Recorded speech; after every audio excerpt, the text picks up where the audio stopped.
With the incredible success of retro consoles like the NES Classic and the SNES Classic behind me, as well to a smaller degree, certain Genesis retro consoles, certainly I thought that the PlayStation Classic was going to be a huge success.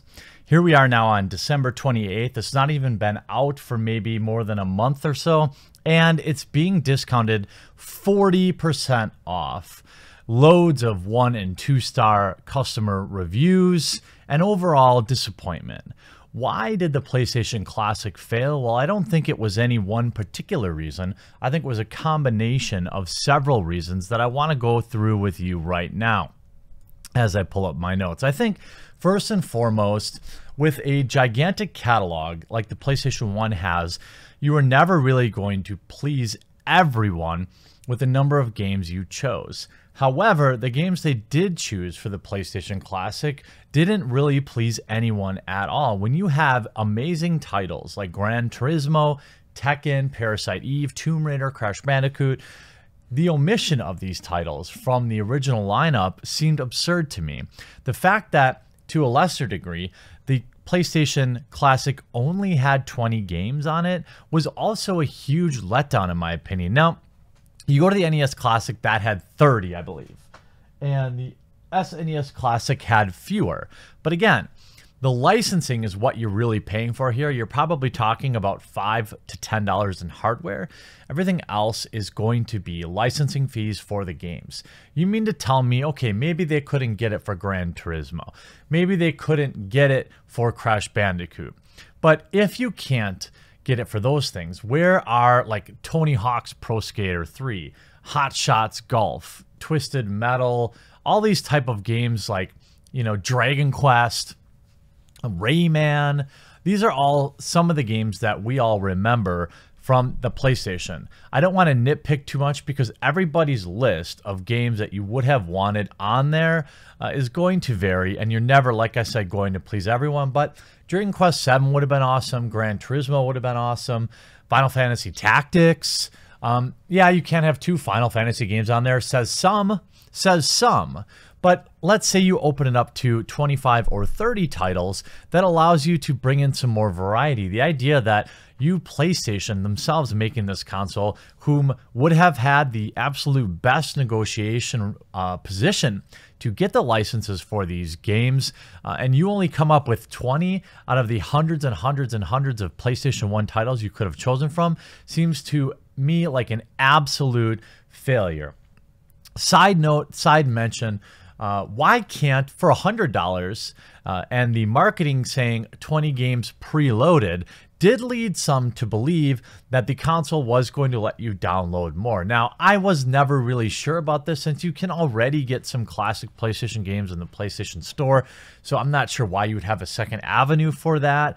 But to a lesser degree, or to a little more degree, not having DualShock controllers was a huge issue to me. Let's look at, for example, before I get into any specifics, since we're at the game selection, I want to move next to the price. $100. Way too much for the game selection that you get 20 games, $5 a game. You're like, oh, okay. But when you only have 20, most people are going to be pumped about maybe 2, maybe 3 of them on average. Some people, I'm sure PlayStation thought, we're just going to buy it for Final Fantasy VII alone. When you only have 20 games, your price per game goes way up. So if, let's say, I only like 10 of those games, now I'm paying $10 each for essentially ROMs of software that I can play in a multitude of other ways. Say what you want, okay, about emulators and Raspberry Pi machines, but just for sake of argument.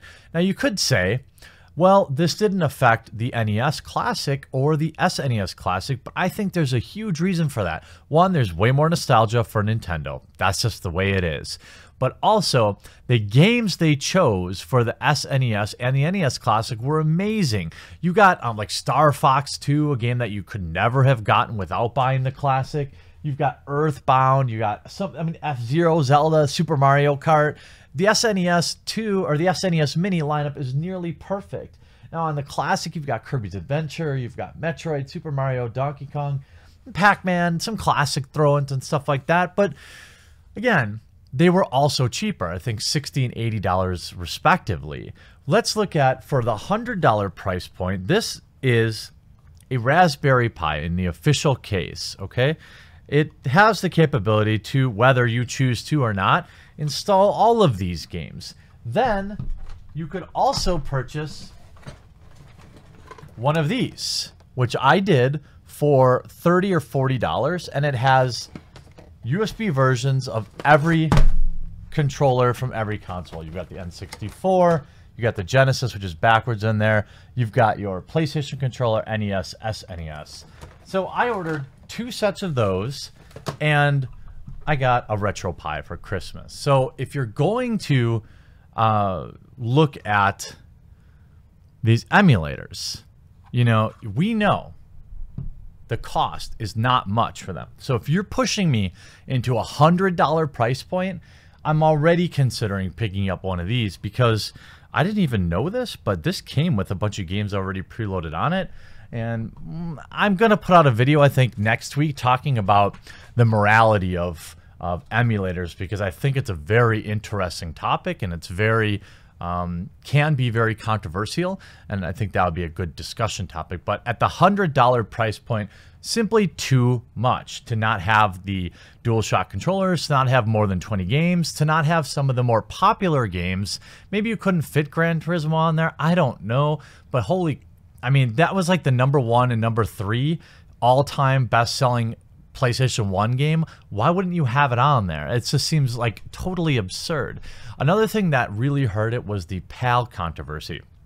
Several of the titles got the 50 hertz version, the PAL version, instead of the 60 hertz NTSC version. Now, a lot of people don't necessarily understand the differences, but the actual thing here with PAL is it's not necessarily a worse format or standard. PAL, while slower, has 576 lines to work with versus the 480 that NTSC has. So you're talking about significant graphical improvements. However, what you get then is the game running nearly 20% slower. So for Americans who never even had the PAL version, the idea that the game might slightly be better, might be 20% looking better, but it's also running 20% worse, especially in games like fighting games. This was a deal breaker for a lot of people and caused a lot of people to return it. Now, where we're at today, 40% discount. Is it a better price at that? Well, if you consider what you can get in the retro market right now for $60 to $80, I think the SNES or the NES Classic are way better. However, for the $60 price point, if you want to jailbreak it or hack it down the line, it's an emulator. It's something similar to a Retro Pi, but why not just buy a used Retro Pi? You could buy a used Retro Pi for 50, 40, 50 bucks online all day and twice on Sunday. Now, maybe people were just sick of buying retro consoles. I myself found a little oversaturation with the Sega and the NES and SNES hitting me with the PlayStation 1 so quickly. It felt like, wow, I have a million little emulator consoles that I could play all of them on this. Now, this is legal. This is, quite frankly, not legal. You do not own these licenses. So if you're using something like this, technically, you're not above board. Now, maybe people were not as interested in the PlayStation 1 in general. Seems hard to believe, because if the PlayStation 1 Classic had been 60 hertz across the board, had 25 to 30 titles, and included several of the ones that they missed, like Tomb Raider or Gran Turismo, insert whatever game you like that I didn't mention, does it sell? I still struggle at $100 price point, because Sony, as known as they are for price gouging, $100, I mean, you just don't have any right to charge that much. Would it have done better at $80? Probably. I mean, it seems like such a simplistic, minimalistic, or reductive way to look at why the PlayStation Classic failed. But I think when you take the combination of one, if you had 20 perfect games, maybe you overcome the $100 price tag, and even then it's questionable. If you had 25 or 30 games, and if the price had been $60 to $80, I think you would have done much better, which is why we see the item already selling on Amazon for $60, which is a more realistic price point in my opinion. At $60, could you pick it up and play a little Final Fantasy VII, play a couple of the games that you actually like? Sure. But wow, Sony, I really think they botched it on this one.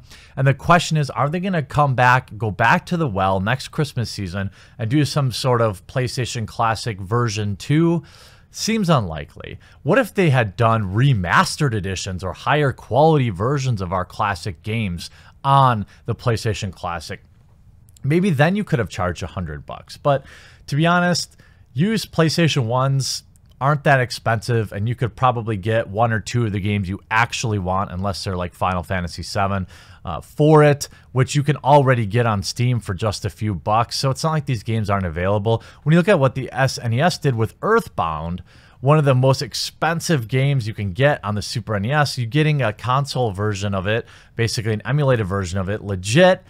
That's how you do it. How Sony could have missed the mark in so many ways is beyond me, but this has not been a great year for Sony. I hope they do go back to the well with a better PlayStation Classic and release it in 2019. Or if they decide to go to the PlayStation 2 Classic, they better learn a lot from their screw-ups on the PlayStation 1. So I'm asking you, did you pick one of these up? How do you feel about it being $60 now that you already paid $100? Did you cancel your pre-order? Would you consider picking it up at $60 now? I'm on the fence. I get a little more leeway because I'm like, well, I can put it behind me. It's for the channel, blah, blah, blah. Maybe, you know, show some footage or use it in this situation, that situation. But me, the gamer without the YouTube channel, even $60 seems like a little bit too much. I hope you enjoyed this video. I hope you have a wonderful weekend. We'll talk to you again real soon.